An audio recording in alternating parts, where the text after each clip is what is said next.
Sure. Hello, hello. Okay. Yeah. Okay, I think I'm starting to say. People online, can you guys hear me? Maybe someone can give us a thumbs up or something, just to make sure that we're good. Cool.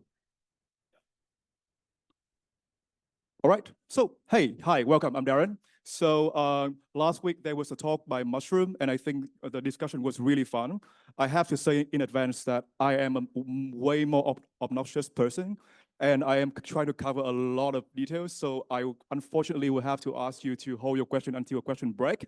We have one about halfway through, and then one at the end of it, and hopefully we can get through everyone's questions. I also have a tendency to not have the best answer top of my head. So if you ask something and I give you something bullshit, I'll try to come back to it and give you something better down the road. Okay. So same for people online. I will try to answer your question. Okay. So yes, welcome to the talk. I'm Darren. I'm doing MAGDR 4.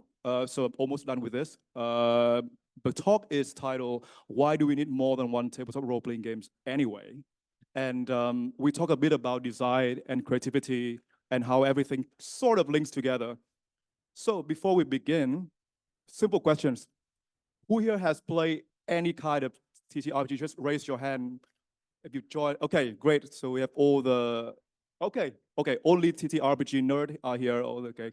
Call some dice hat. Hi, no worries. So who here has run a campaign or like be the game master of some kind? Okay, wow, almost all of you. Okay, so unfortunately, there's no GM tips here today. I'm not giving any tips here. I'm so sorry, but hopefully naturally this will make you a better natural role player. Okay, cool. So am I correct to say I don't need to explain what this is? So I'm gonna speed through the next few slides really fast. So you have to buy books, right? And sometimes they cost a lot of money. So all these books together, I think about 100 euros, pretty expensive. And then you have to find friends. What? You have to find friends. And you have to have a table. Usually you have to have a table or you do it online. You have a virtual table. And then usually one of you will be the story master or the game master who in charge of the world and the rest of people are players, blah, blah, blah. You could also invest even more money into this by buying minis and making maps and stuff and buying merchandise, everything, right? The sky is the limit. But you could also start with just yourself, pen and paper and some dice. So it could cost you not a lot as well. There's a lot of TTRPGs, but usually I think we're familiar with the kind that you have some characters, there's some game world elements usually taken charge of by the game master. There's some kind of formal rules or oracle system. By oracle system, I mean a system that when you ask them something, they tell you what happens next, right? So it's either a rule or like kind of like a conflict resolution system. And of course, the improvisation. You could play this kind of like miniature war game just on the computer too, right? You don't have to play with humans, but I think the draw of TTRPGs that we play with other humans and you can make stuff up as you go along, kind of tell the story together, right? So these are the common elements of it. Great, all of you are familiar with the game. So let's get straight into the problem. Because there is a huge problem, at least from my perspective, there is a major problem. And I want to start the problem by looking at a question that is seemingly a bit silly. Some may call it stupid. I think it's just silly. It's a question in a title, right? Why do we need more than one tabletop role-playing game anyway? I think this question is very silly, but I think there's some value in trying to, not dismiss it straight away, try to understand where it's coming from and see what we can learn from it. But of course it's silly, right? Because intuitively speaking, you know why. You don't ask this question for any other medium. You don't ask, why shouldn't there be more than one books? Why shouldn't there be more than one games? Blah, blah, blah. You don't ask this. But I have heard this question asked, maybe not in the exact words, but in some kind of way, like, oh, you're just making things up, right? Why do you need more than one rule set? Why do you bother? Why bother spending time studying about this at all? And then if you guys were here last week for Mushroom Talk, we talk about the toy game and the meta game, right? So maybe the question is not so silly because there can never be more than one game anyway, even if there's just one book. Each group of people will find a way to play a different meta game. So even the toy game is the same. You have a different meta game that you'll be on top of that. So intuitively, you kind of know that this is a bit of a weird question. It's a silly question. But I would try to ignore the theory, ignore your logic, ignore your knowledge, right? Understand the intuition. Why do people ask this? because people ask this on Reddit, people ask this online, on forum, people ask this in real life. People are surprised when they learn that there are more than one game. So there has to be kind of a reason why, and I think it's good that we try to understand that. So, first of all, this medium is a bit weird, right? It is not tangible. I mean, you have the book, you have the table, you have the miniature, but famously in literature study, when they try to understand what is the text of a TTRPG game, there are a lot of different opinions. One research say that there are actually three kinds of texts. The primary text, which is the rulebook you buy, the secondary text, which is the setting and all the elements of the setting, and then the tertiary text, which is what happens at the table. So even just to understand what the game is, it's a bit more complicated because a lot of it happens in the air, it's intangible. And if it's just imaginary anyway, then isn't there something to talk about the fact that you don't need more than one rule, maybe, right? You're just making things up. So, you know. And then, of course, all of you play it, so all of you know it. You have your house rule. You make judgment call all the time. Either because you're too lazy, you don't want to look through the book, you're like, looks good enough for me, you roll with advantage or whatever, right? So doesn't the existence of all of that means that you don't need a rule anyway? You can kind of just play how you want with your friends, right? Well, you would be in good company if you think so, because even the designers of some RPGs think the same way. So let me introduce you, those who don't know, to Vampire the Masquerade. I think most of you know this. But D&D was conceived of in the 70s. And this game under the umbrella of storytelling game was conceived of in the 90s, I think. And they try to be different from D&D. They try to be focused more on storytelling, like personal politics, blah, blah, blah. We'll get into that a bit later. But in the third edition of the book, there's this quote that I want to read out loud. This is written in the rule book, by the way. It says, "Forget about the pages of rules and the handful of dice. Close the book, turn out the lights, and tell a story about dark desires and relentless hunger. And I will tell you about a vampire, about her talents and her weaknesses. And you tell me what kind of challenges she faces, what rewards or perils come her way. You plan the twist and turn of the story we'll take, and I will tell you how the vampire navigates them. Only you know how the story ultimately ends, but only I know how the vampire will arrive there. Along the way, the work you put into the story gives my vampire the chance to grow and develop, and her actions breathe life into the world you have created." Well, kind of nice prose, but it kind of like the same idea here, right? Forget about the rules, forget about the rules. You're telling a story with your friends anyway. So you see, even game designers, tabletop game designers have this intuition somewhere in our heart to say, you know what, let's just make it up. Why worry about the rules, right? Wrong. All of this is wrong. This is a trap. I hate this. I think this question is extremely silly. I think this question is extremely misguiding. I think we as game designers must discard this question. We have to be able to answer why. We have to make a stand on this. Because those of you who maybe already thought about this or maybe have noticed something wrong here. Anyone have any idea what is wrong here? Something is off, something's not right.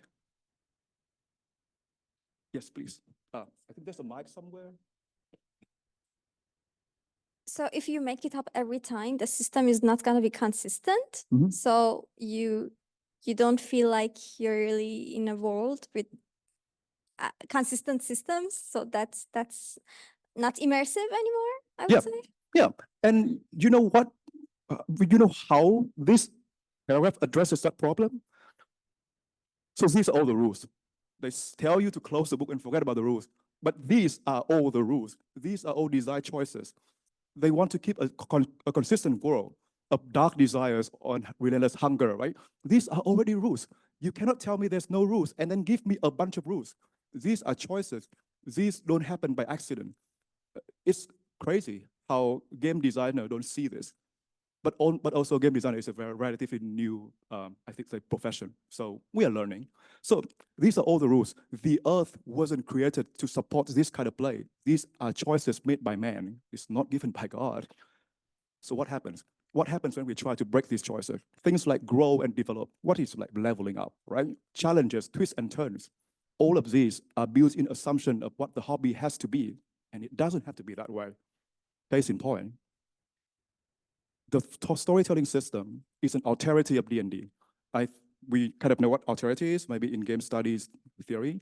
It is a specific other that is created to be different from D&D in the various way that it was. But because it's an authority, it carries with it like underlying assumption about both of these are party-based adventure game. Both of them focus a lot on characters' powers and advancement of characters. So if you play a vampire game, you choose your clan, you unlock more blood power as you level up, you kind of like get more servant and stuff. These are very specific choices. They are not accident. What happens when we think a bit about the player fantasy that we're trying to get?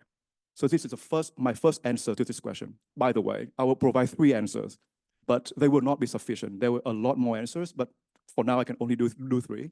But player fantasy. Let's look at this game. It's called 14 Days, and it's a game about living with migraines. It is created by Hannah Schaffer and Evan Rowland. The way you play this game is kind of like the way you start your normal life in a week. So I don't know about you, but on Sunday, I always look at my calendar, try to plan out what I have to do for next week. Precisely what you do here. I don't know if you can see it, but on the left side, you have the domains of life: self, work, chores, friends, love, hobby. These are things you need to maintain as a human being. You have to maintain them. You have to spend time working on them. And then as the day goes by, you have to place this token on it to say, oh, I'm putting in work today. I'm putting in a bit of time with my loved one today, blah, blah, blah. I'm taking care of myself tomorrow, so on and so on and so on. This is how you play the game. But then, of course, you also roll a dice every day. And if it's a 4, you have a mild migraine. One of the 3 tasks you set out to do, you cannot accomplish. If it's a 5, 2 of them are impossible. And if it's a 6, it's a horrible day. You don't get anything done. You can take a drug. There's like this drug tracker here on the top right corner. You see that there's a limit to how many drugs you have. It's your prescription. You cannot go over prescription. But if you take a drug, you increase the chance that the next day you have a rebound migraine, which may make things worse. Do you take the risk? Maybe you do, maybe you don't. What happens when you have a migraine and cannot finish your job? Well, this is when the game encourages you to ask questions. The game is played with 2 players. You're taking turn. So one player would take turn to go through their week. The other players would act as a questioner, and then you switch around and you have your turn as well. And these questions are leading questions. They're loaded questions. They're not neutral questions, right? Who did you lose patience with today? What spiraled out of control today? These are the questions very specific to this experience. I hate to call it player's fantasy, but it sort of is. It's a kind of game you try to create, you kind of experience that, right? And it gives rise to conversation like this. Sierra decided to use drugs, so I use a drug so I don't have to remove my love token. She wants to spend time with her NPC loved one, right? She wants to use drug on it.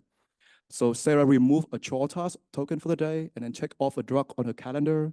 Colin reads the question list and select one to ask. Colin selects, how did the drugs impact your dinner tonight?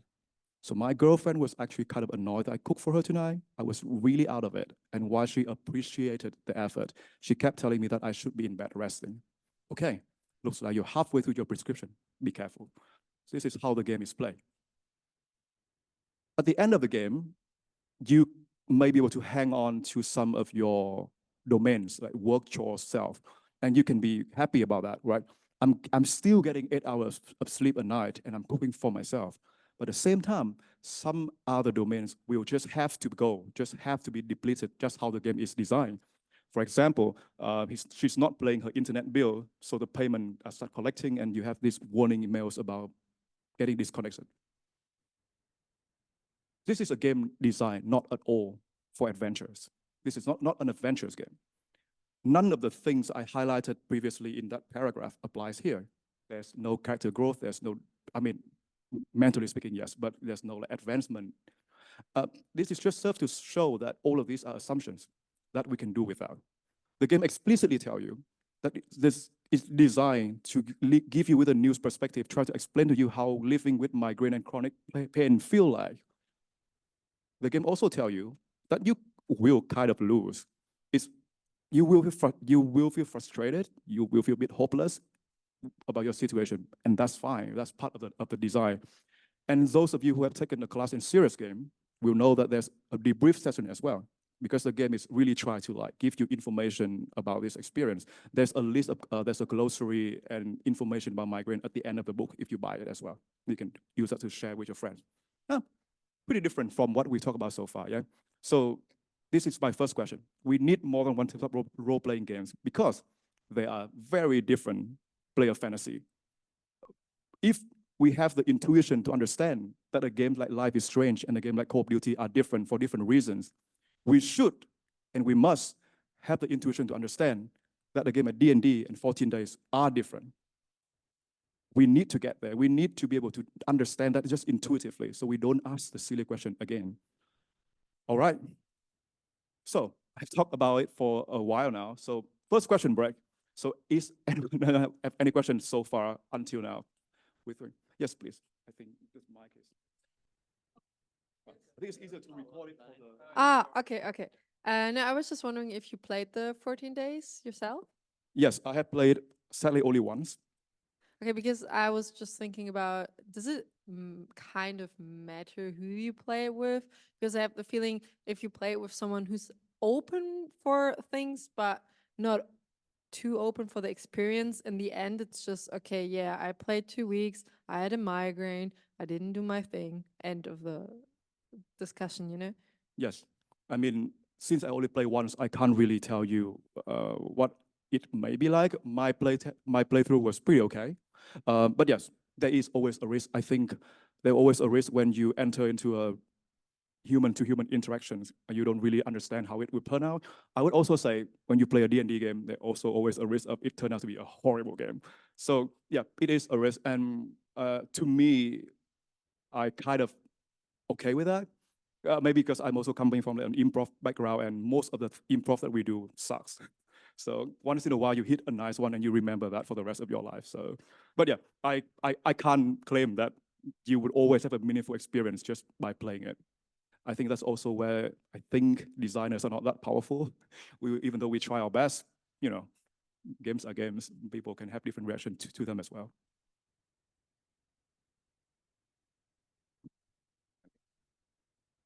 Okay, good. There will be another break. So we'll get on to the next part of it. I'm trying to speed running through this. Rules. Great. So we talked already about the high-level ideas of what games are, how they can be played. Let's look into the rules, right? Because after all, this is a chunk of it. You spend money for this. This is what you spend money for, right? Let's see. Okay, so if you come to me and ask, Darren, you're so correct. You're so right about so many things, and you're so cool. But what if I only care about party-based adventure games? I know that 14 Days is cool, but yeah, maybe I played like once in my life, and then most of them I just want to play D&D anyway. Then do I still need more than one rule set for me because I'm happy with just what I have? Okay, straw person, cool. I would maybe give that to you, but let's actually think about what kind of rules D&D have. Not what rules D&D have, but what kind of rules D&D have. Let's look at some example. This is going to be a lot of text because, so this is a rule for traveling in D&D. If you travel from one place to another on a map, you technically, guys, have to follow this rule. If you have not followed it, you have not played D&D. And of course, there's a rule for climbing, swimming, and crawling. It just reduces your normal movement speed, which is already something, a factor of your race and how big you are, like your size and your race, not taking into account other magical effects and stuff. So you can see how complex this could get to calculate exactly how far you can crawl. You really want to follow this? What else? Yeah, long jump, high jump. Great. Has anyone here used long jump and high jump rule?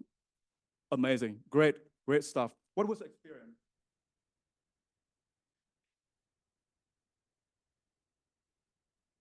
So you don't use it too often.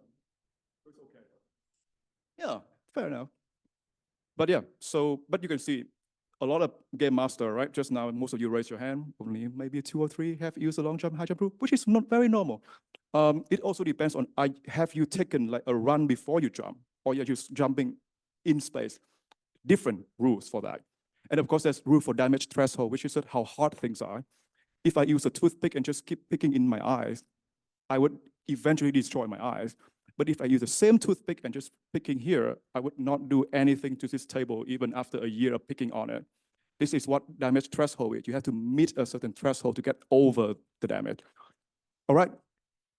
These are 5 of the selected passage I did in 2 minutes, looking through D&D rules. There are a lot more. But what are they? What kind of rules are they? Well, in my opinion, this is not from any theory study, right? This is my opinion. There are laws of physics. More precisely, there are laws of in-game physics. D&D rules are trying to give you a set of rules that simulate how the world is supposed to work. And these rules are important because they are neutral and they are universal. The rules are not trying to tell you anything. They only say, if you're this heavy and you're this tall, you jump this long. That's it. It's neutral. It's value neutral. The rules doesn't care about what you do with it. The rules of D&D doesn't really encourage you or discourage you from doing certain things. The rules are supposed to just represent a game world. Think of it as Minecraft, right? You can build things in Minecraft as long as it follows the logic and the physics of that game. But of course, again, this is not the only way to make rules. Introducing Night Witches, a game about by Jason Morningstar, and it's powered by the apocalypse. We'll get to what powered by the apocalypse mean in like a few minutes. But for now, I want to read to you the blurb of this game because I think it is the best blurb of any games I've ever read in my life. So here we go. All right. There was a night bomber regiment in World War II composed entirely of women, natural-born Soviet airwomen. These 200 women and girls flying outdated biplanes from the open fields near the front lines attacked the invading German forces every night for 1,100 consecutive nights. When they ran out of bombs, they dropped railroad ties. To each other, they were sister, with bonds forged in blood and terror. To the Red Army, they were an infuriating feminist sideshow. To the Germans, they were simply Nachhexen, Night Witches. If you open a rule book and you read something like this, you know that they're going for something specific. You know that they're creating an experience that is not universal, that is not neutral. What do you think are some of the ideas that could happen in that game? Some themes, just some words that you come to your mind? Yes? Can just, maybe for this one, we can shout it too. Lesbian, okay. Guns, lesbian, okay, good stuff so far. What else? Yeah, guns, lesbian. One more. I'll give you a magic. Okay.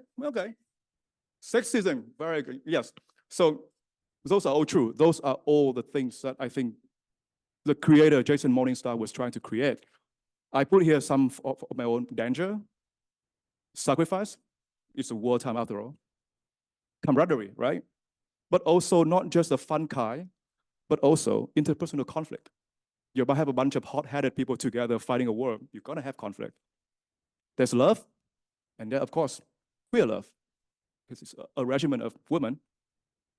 Heroism, also death, very important, right? So these are all the things you're trying to create. If you're trying to create something like this, will you be neutral? Will you try to make your rules neutral? I don't think so. So how does it work? How does this whole thing work? We come back to Powered by the Apocalypse, which is a game called Apocalypse World by D. Vincent and I think Miguel Barker, but I don't know how to pronounce her name. I'm so sorry. The games work mostly when you roll 2d6s and you add your attribute. So in this case, for Night Witches, you have skill, guts, luck, and medals.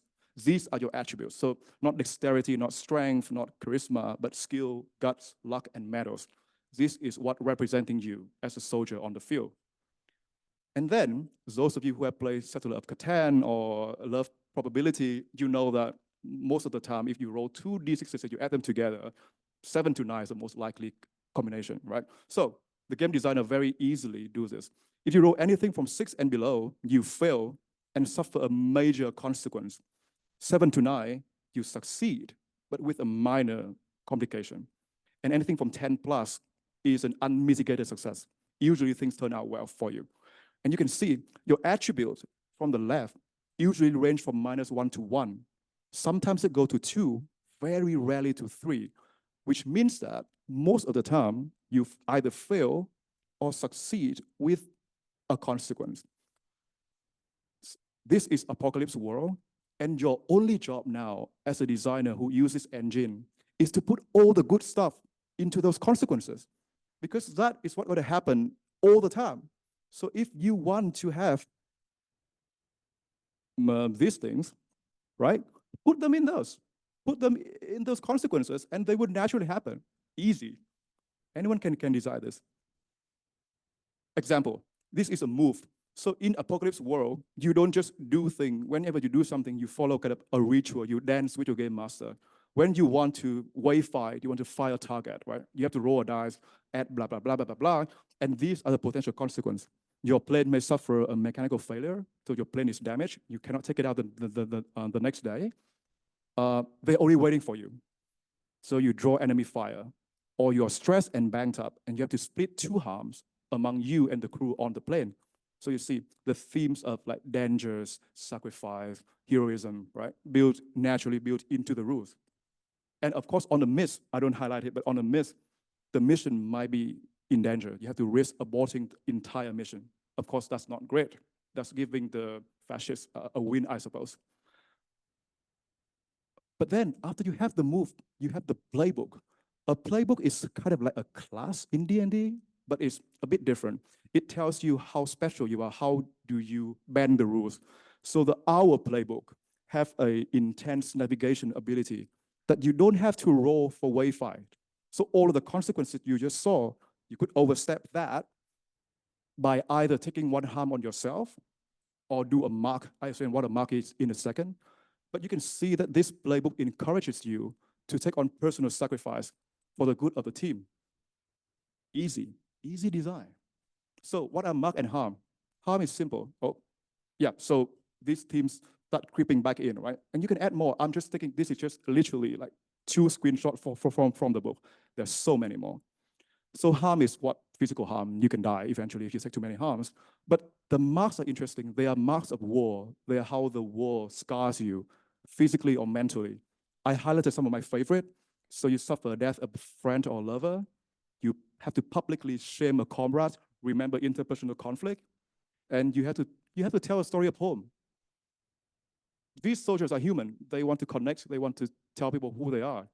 And then, of course, you can mark it at any time, but once you run out of things to mark, you have to mark the last box. Embrace death and face your final destiny. Because, face it, a lot of these women died. And this is how you level up. It's also tied into the whole system. These are some of my favorite. The last one is my absolute favorite. The last one is Raptor. You advance the first time you have sex with each of the following: a senior lieutenant, a captain, a major, a lieutenant colonel, and the colonel, right? So queer love, immediately into the theme, right? You can build this. Anyone can build this if you spend enough time and thinking to build into this system. Perfect, cool. So, a bit of theory.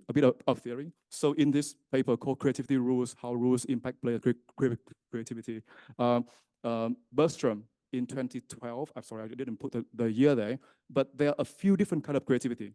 The first kind of rules that we saw, laws of physics rule, they tend to encourage gaming and problem-solving creativity. Have you ever played a D&D session where someone used like, is it reverse gravity or like gravity well or something? What's up? So, right. And then that is a favorite tool because you can do a bunch of shenanigans with that, right? Maybe you tie something really heavy to someone, reverse gravity, so they fall upward, and then you turn the spell off, so then now they fall down really fast and die. So that is like gaming creativity and problem-solving creativity. You use the laws of physics. The same way when you play Tears of the Kingdom, where you build all of this weird machine, right? Cool.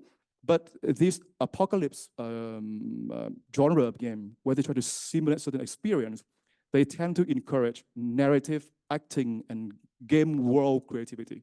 So you cannot really do things that are outside of the move, but you can use the game world in an interesting way and be creative about that. So this is a really interesting paper. I would say this is kind of like one of the gold standard in TTRPG game study paper, and it's not that good.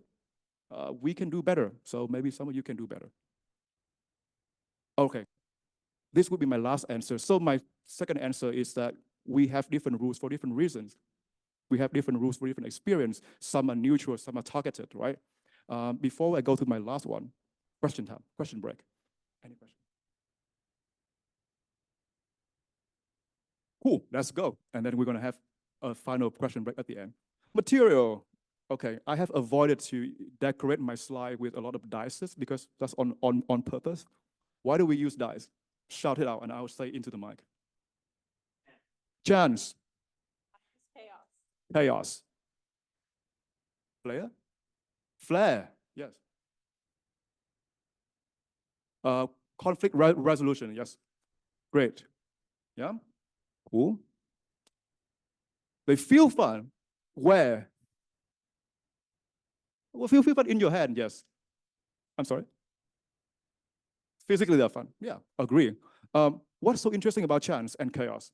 Why do we care? Tension. Yes. Tension, thank you.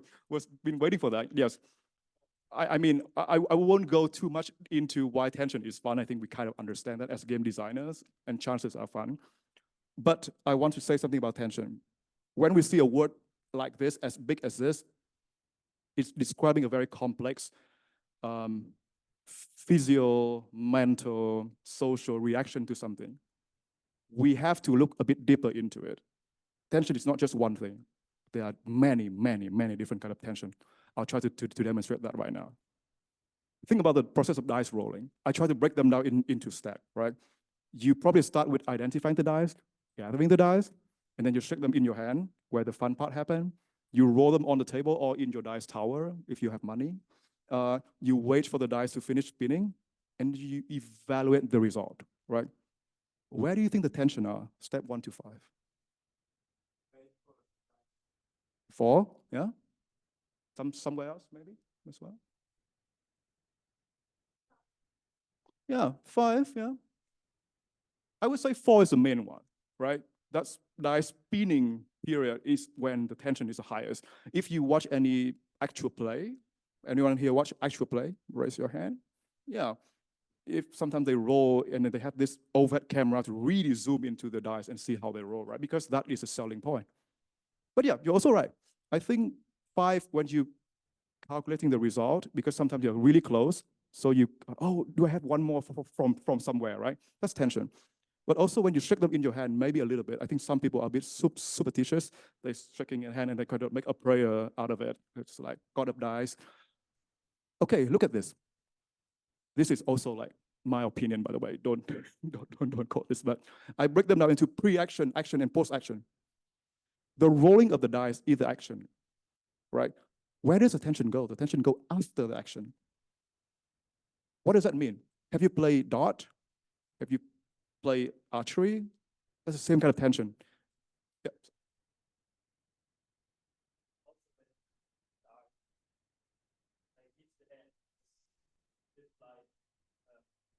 My first thought was, how do you expect tension?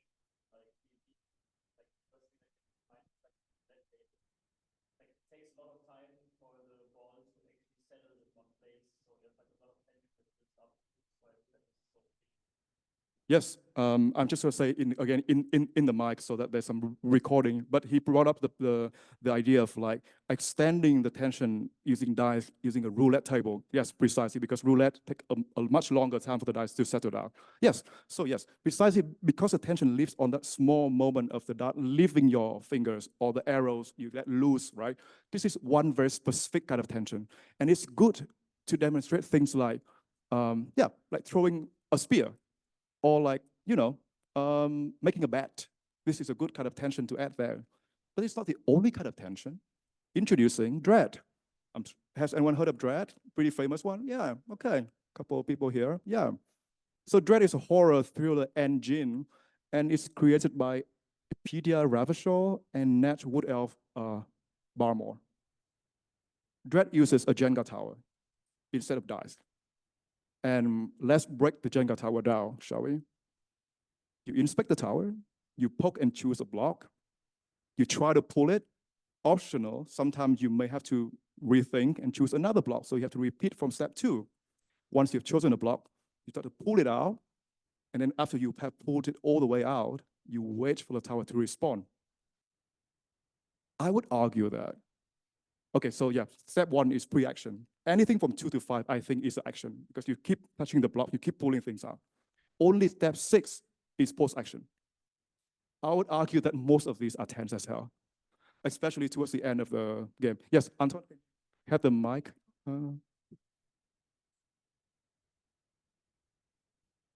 I would agree with you on that point, but I think Dread suffers from it, that it really messes up the game's pace. If you die early, then the end becomes really easy. And I think this is something that is not really in the slide. Maybe you will say it, so I'm sorry. But I think this is a disadvantage of the Dread method, even though I like it a lot too. Yep, I actually forgot to, oh yeah, please. I would actually argue against that a bit. That's also what I thought on the dice. Like in the moment where you collect the dice, for example, if you cast a fireball and you collect like your 66s or whatever, I think that's already building expectation. And this expectation leads to an even higher tension. Like the longer the expectation phase, the bigger the tension in the end if you actually achieve the wished for result or not.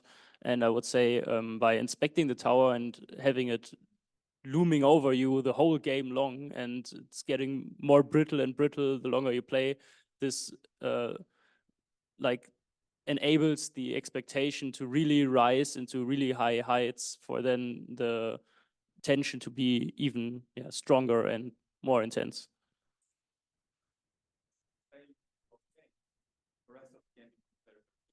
Yeah, but that's I don't know. I've never played that game, but I think that's not the typical case that you fail really early on with a Jenga tower. I don't know, but my usual Jenga games lasted for like half an hour or something.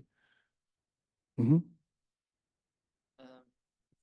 I think my main problem with Dread was that you can't really reward players for being smart or punish them for doing something stupid, right? You don't really have a regulation there.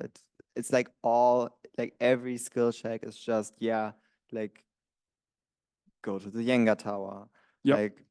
Okay, but if you do something risky, I think if you do something risky, you need to pull out more bricks for the same action.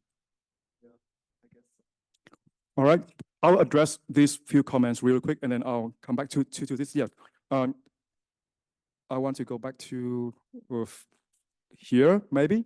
Yes, I think you're right. I think with Dread, some kind of creativities are not as visible as other kind.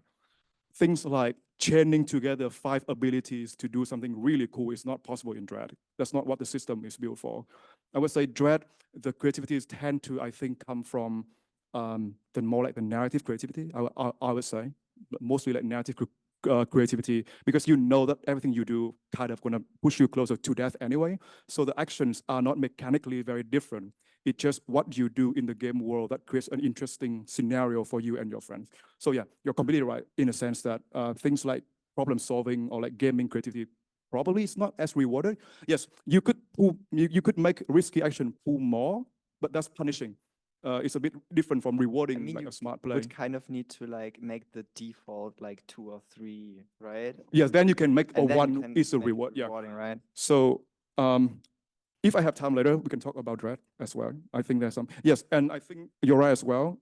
I didn't have time to squeeze it into the presentation, but a game that does very well with step 1 of like gathering the dice is Shadowruns, because sometimes you would gather like 20 dice or like 30 dice, depending on how heavy you are carrying a thing when you're speeding on your motorcycle on a highway or something like that. So it's a very complicated system that just add more dice to your pool and then you roll it. So yes, I'm doing a very simplification version of like, usually you roll 1 dice in D&D or like you pull a block here, but yeah.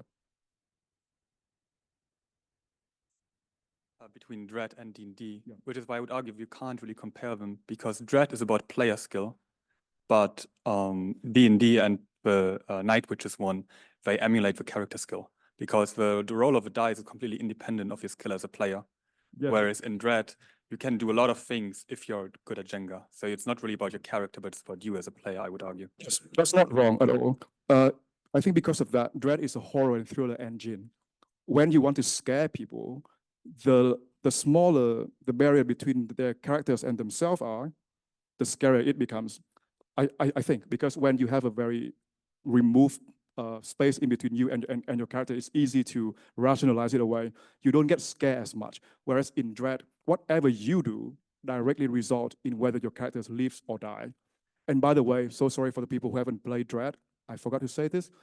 In Dread, you keep pulling, and whenever the tower falls, the last person who touches it die in the game. And you rebuild the tower with fewer blocks, and you continue to play and so on and so on. But yeah. All right, let's look back at tension for a bit here, right? So this kind of tension is had a much longer tail. It's sustained for a longer time. I'm not saying it's better. It's a different kind of tension. It's better to model something else. The kind of tension of the dart leaving your hand is different from the kind of tension being chased down the hole. When you're being chased, there's no end to it. There's no release point. You keep getting chased until something happens. So the Dread Tower is better at representing some kind of tension than others. That's why it's important to not just look at the word tension, but look at what kind of tension you're trying to do. What else can you do with a Jenga tower, though, besides pulling it? Yep. Yeah, either add bricks on top, or yeah, maybe open up a second tower. Like, Chain tower. Yeah, that's what I was thought about, how to fix the reward your player thing. Either have like a second tower on the side, and if you have like a super genius action, then you can actually like maybe take from that tower, or you give the player the option to either draw a brick or add another one from a second pile that is separated. So the next action maybe become more difficult, but you delay the actual risky part of pulling another brick. Sounds pretty good. Sorry, there's a comment over here. Sorry. You can also distort it. So for example, you can slightly move it to the side so it gets like, you can add difficulty like that if an event happens or something similar. So yeah, you can. No, 100%. Yeah. So there are a few things you could do with it. Do you want to say something? Sorry, because. Yeah. Yeah, please. I mean, there's like the rules of like, when you touch one of them, you have to get that. Yeah, you can like be like, okay, so this one is like very hard. You have to make the right choice there. So you could have that also as like one of the levers. Yeah, for sure. So the material you are using, you immediately see that even if you guys, some of you have not played Dread or have not think about this so long, just having a different material kind of gives you some ideas already, right? Interesting. I would say there's one thing that we haven't mentioned. You can touch it. You don't have to pull, you just have to touch it. And what is better than touching the tower is when there are two people touching it at the same time. And introducing Starcross. This is a two-player romance game by Alex Roberts. So this is a game in Alex's own word, a game about really, really, really wanting to, but you really, really, really can't. This is a game where you play two characters who are really got the heart for each other, but they cannot get together. This is, I like this illustration because this may be like when they get together, they both die or something, right? This elemental effect, but it could be anything. You could be Romeo and Juliet, right? This is kind of game.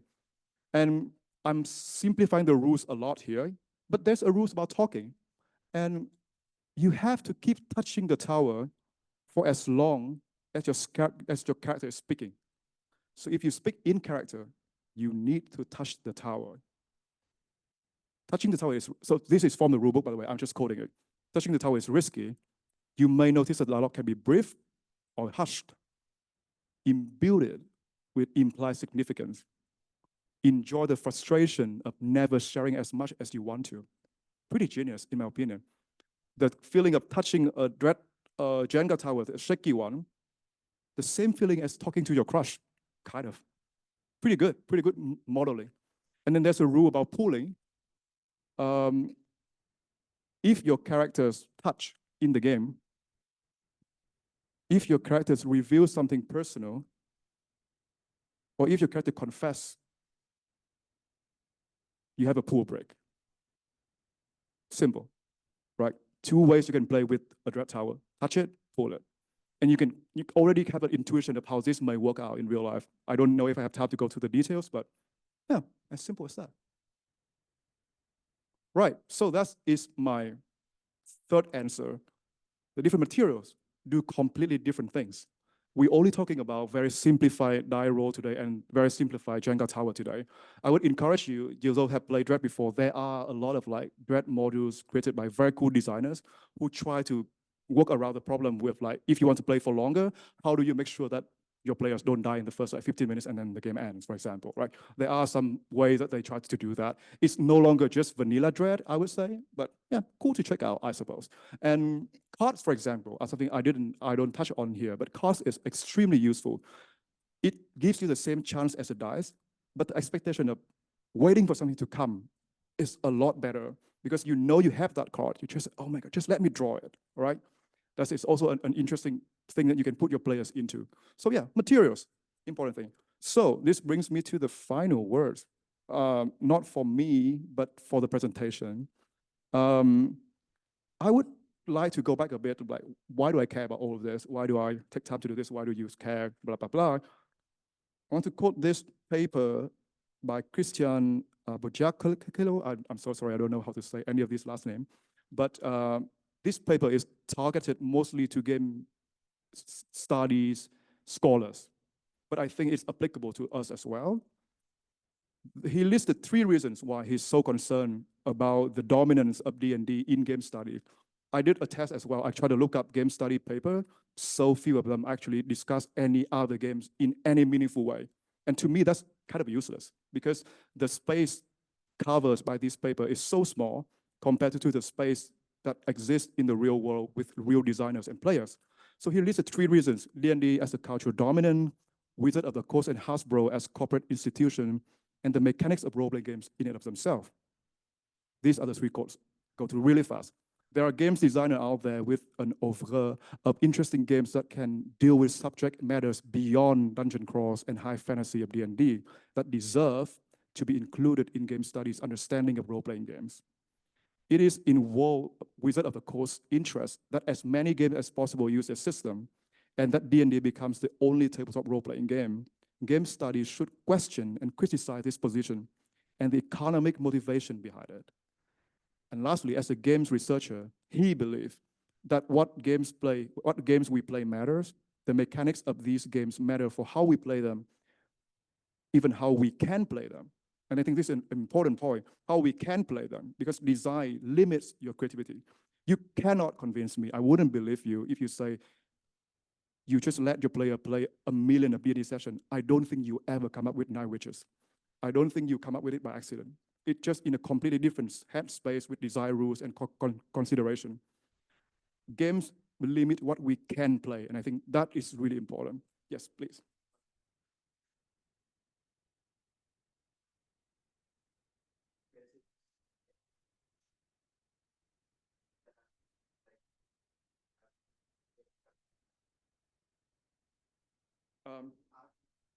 Yeah, I'll repeat the question. Yeah, so the question is, there is an interesting thing to be creative when you're limited. Yes, yes, I agree. I think this is the same thing I want to say with tension, right? When we say creative here, we're also talking about wildly different meanings of the word as well. The kind of problem-solving creativity, or like thinking on your feet, being ingenious when you're really trapped, you're really boxed in, right? I think I completely agree. Like, you can really think of something crazy when you have a very limited tool set. I completely agree with that. But I also think that having a different tool set enables you to be creative in a very different way. So I think both are true. And I think we as designers should explore both ways. We should really dig into the tool set we have, but also explore different tool set once in a while. Yes, Anton. I mean, I think using limitation can be very fruitful for creativity, but we should nonetheless have as large of a possible solution space as we can. So if we base too much things on D&D, which wasn't even conceptualized as an RPG, we must remember, which is, I think, many of the issues D&D has, because originally it is not an RPG, then we work with a really, really small possible solution space, design space, and not, of course, but we can have limitations in tools and things, but to use our creativity, but not, I think, in the space that we work in. I think something that contributes to that is that these systems require a lot of commitment. So when people already know something, it's easier to just go on with the system that you already know how to play with, rather than learning a lot of different systems, because it's not as easy as a video game. The video game guides you through it because we have something else, we have the program working, but in TTRPGs, you really need to learn a lot of stuff on your own and have the time, have the commitment to do it. So that's, I think, a reason why it is like this.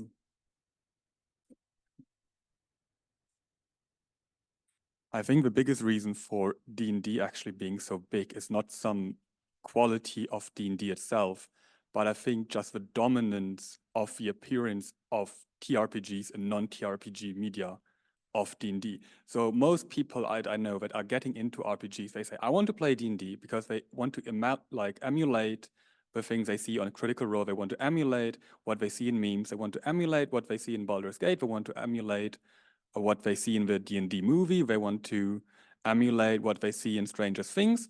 And you have no other TRPG with nearly as much media presence. I mean, you have Pathfinder maybe a little bit, which is Which is also kind of D&D essentially, but made by slightly edgier people. So yeah, I think this is actually the main issue, that you don't have TRPGs known to non-TRPG players besides D&D. Yeah, I mean, I think I agree with all of you there. To address your comment earlier, it's very interesting because this is, of course, not confirmed. Don't quote me. I will not go to court on this. But people have been joking in the designer space that there's this award called the Annie Award, which is for RPG games, like TTRPG games. And people have been joking, but not really, that the judges have not played any of those games that they submit. Because, yeah, the commitment is crazy. Also, I think the judges should still play the games, but it is a reality that you have to at least read the books maybe at least once. Some of these books are 200 pages. So that takes you a day or 2 days to read through them. And then you have to get a group together to play. And then how hard that is, you guys probably know that, just to get a group together regular enough to play something. And then to really get into a level where you really understand the system and blah, blah, blah. Yeah, I mean, I do agree there are barriers. But we are not normal people. We are game designers. So I think we can do a little bit better. And I think that's why, and Anton as well, I think there's historical reasons why D&D becomes the way that it is, besides the quality of it. I think also sometimes as simple as just money behind it. There's just a lot more money behind it. And it's create this vicious cycle of coming in. Yeah, I think one interesting point which I have come across when researching RPGs is that I want to use my dice, and D&D is the only system really popular system that uses D20s, and I have found one more system which uses more than D6s, which really. Sorry, but which RPGs have you played? There's the D20 system was used abundantly. Give me, please. I have been looking. There is Pathfinder. There's a lot of Yes. 100 games like Warhammer. Yes. Call of Cthulhu. What does that use? The 100. There's Sackmaster. Those are just off the top of my head. But do they just use one no, they use their dice? die. Really?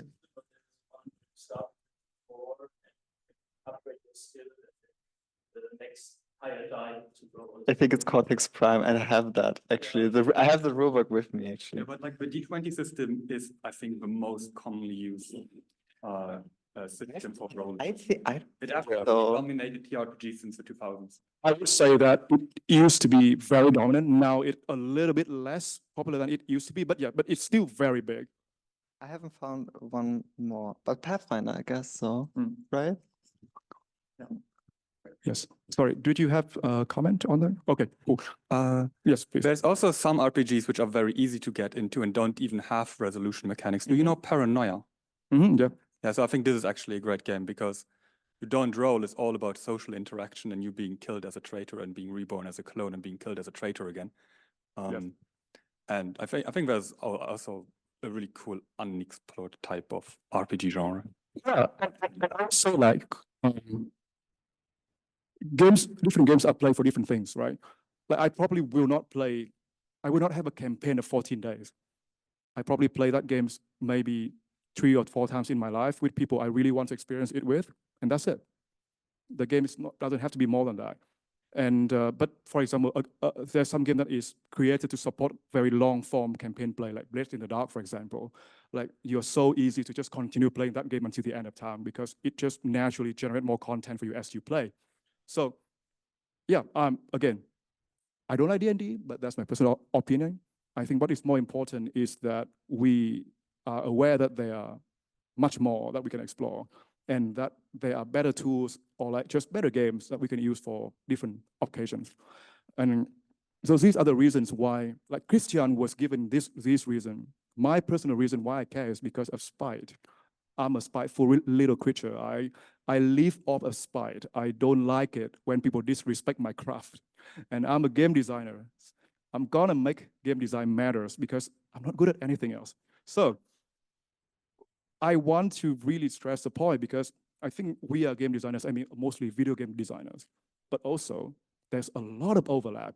Baldur's Gate, for example, one of the biggest games last year was a D&D inspired thing. Citizen Sleeper was built on Blades in the Dark. Top of my head, can I think of something else? Ties of Numenera 5 years ago was built on the system Numenera, right? There's a lot of overlap, and there can be a lot more if we allow ourselves to be influenced, not just by the D20, D&D mechanics and the party-based fantasy adventure type, but also influenced by the other kind of mechanics that we can find, the gems that we can find in the space. So I'm spiteful about that. So just want to end with things that you can actually do, actionable stuff that we can all do, easy stuff. First of all, I'm sure all of us has played D&D. The next time you want to play something, start a new game with your friends, buy and play literally anything else. I am offering myself as a free service. If you ping me to ask me for a game recommendation, I will try to reply to you within, I'm gonna say 1 to 2 business days. Okay, I work on the weekend as well. So 1 to 2 days. You tell me who you are. You tell me what your table is, what you're looking for. I'll tell you maybe some games you can play, or at least point you into the right direction and you can explore on your own. Your designer, if you're designing something, use a different template.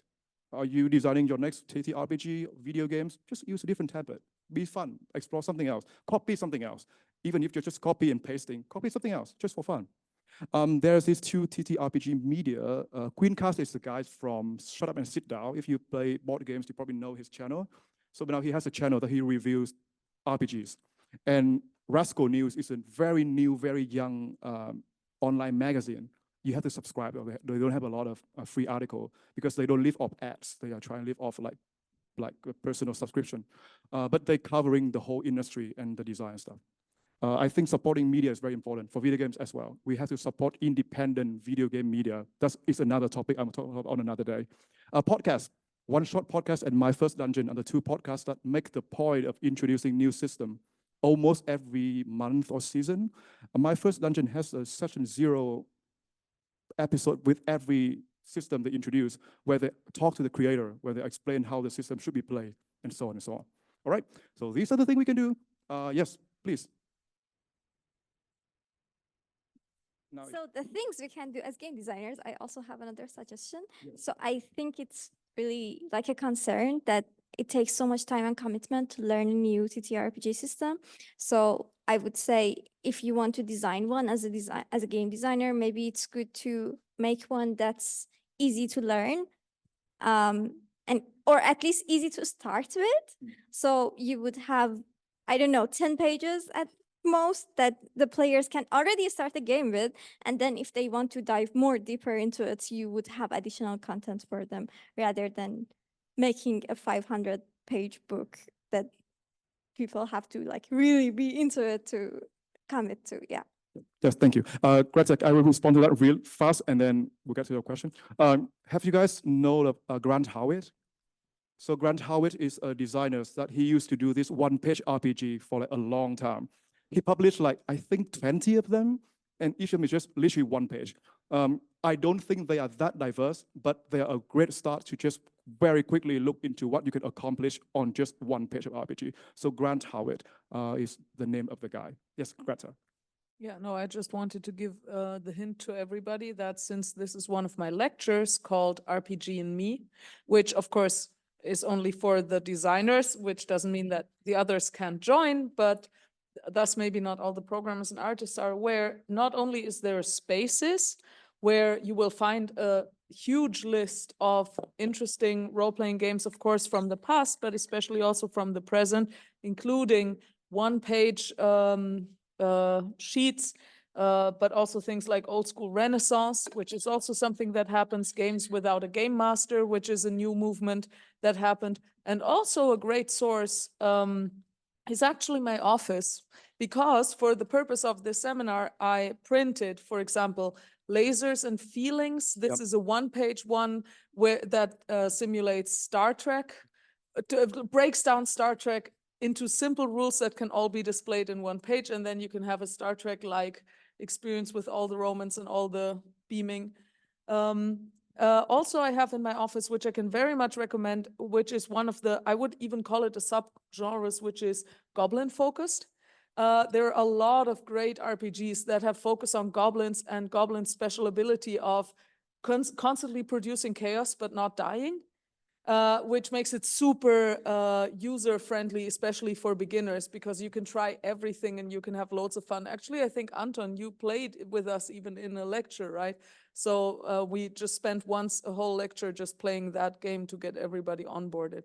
So all those resources are even physically available in my office. And if you're interested in looking into any other types of role-playing books, I mean, I don't have a large collection, but I have some as well. So for anybody who wants to do something here, feel free. Thank you.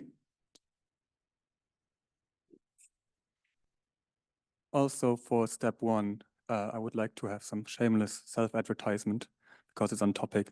I'm making an own TRPG and I'm starting playtesting. If you're interested in that, please approach me.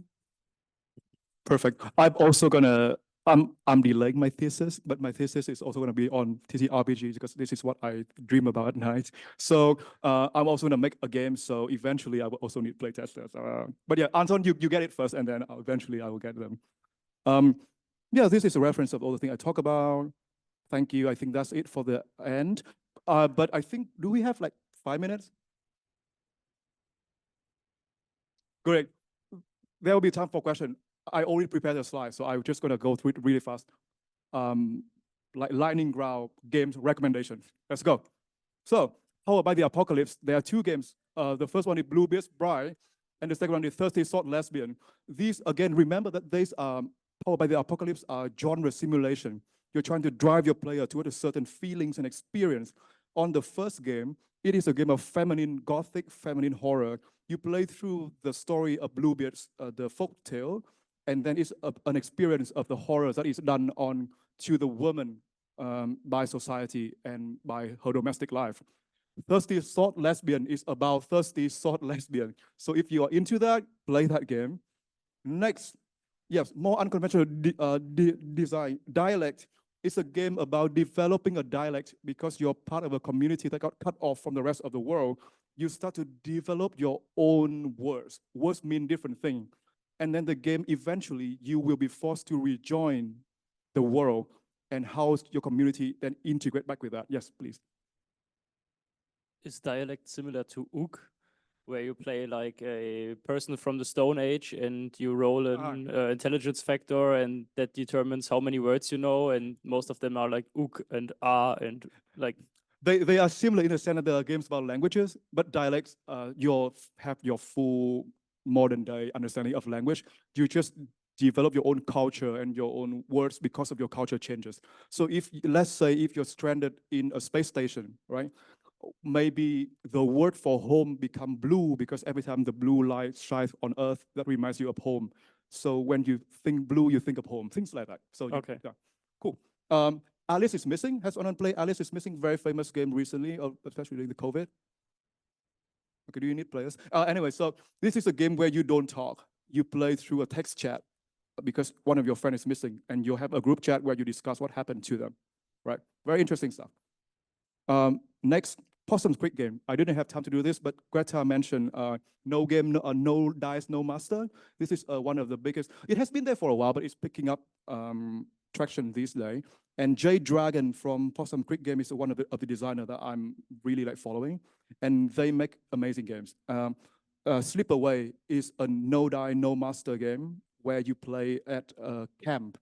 So the camp is a metaphorical way for the kids who suffer a lot from their normal lives to come have a safe place there. But of course, their nightmare follow them into the camp as well.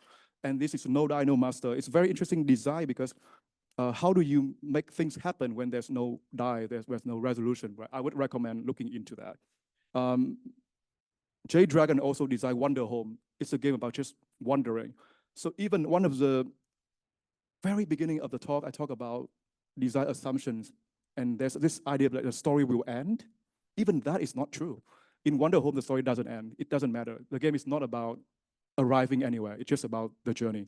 I really like this quote, the season will change as we play and we will change with them. So that's the game about that. Rowan, Rook, and Deckard. So Grant Howitt is part of this. And if you are more into the crunchy fighting dungeon crawl, I would recommend checking these out.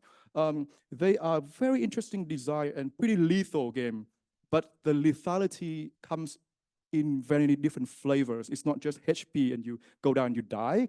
But if you suffer a harm, it could be to your finances, it could be to spiritual, it could be to, I don't know, relationship. Anything could happen. So they have this system called resistance system that they use for both Spire and Heart. Heart is a dungeon crawl variant of Spire.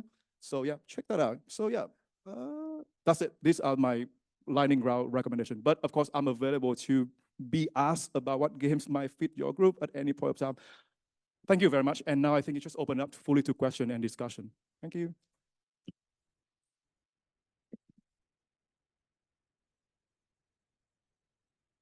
I think there's one great thing also happening nowadays, which is board games emulating TRPG experiences, which makes it much easier to play. I think it also loses something, but there's 5-minute dungeons, there's like Munchkin dungeons.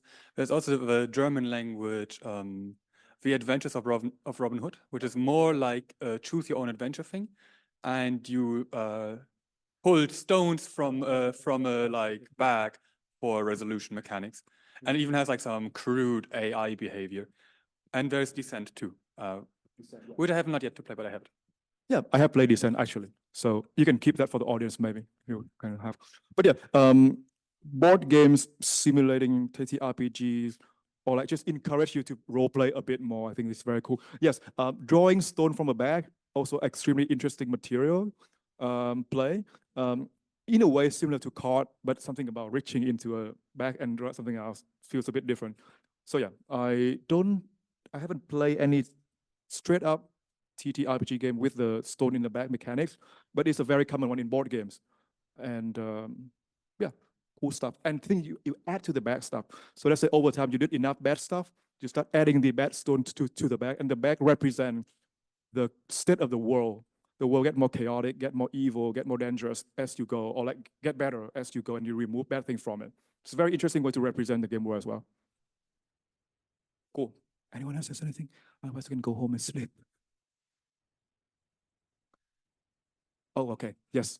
When it came to tension that you were mentioning earlier, and a large portion of it was the emphasis was more put on the player and kind of their actions and waiting to see where, you know, the dice or dominoes or whatever landed.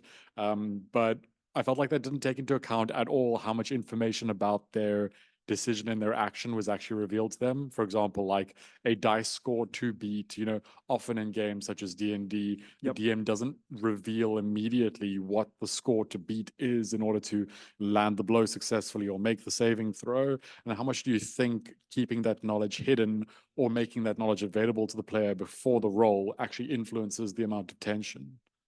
Yeah, that's a very good question. I think as a GM, I try to be very aware of that. Like when I play, sometimes I try to hide it. Sometimes I try to reveal it. Sometimes I forget to reveal it.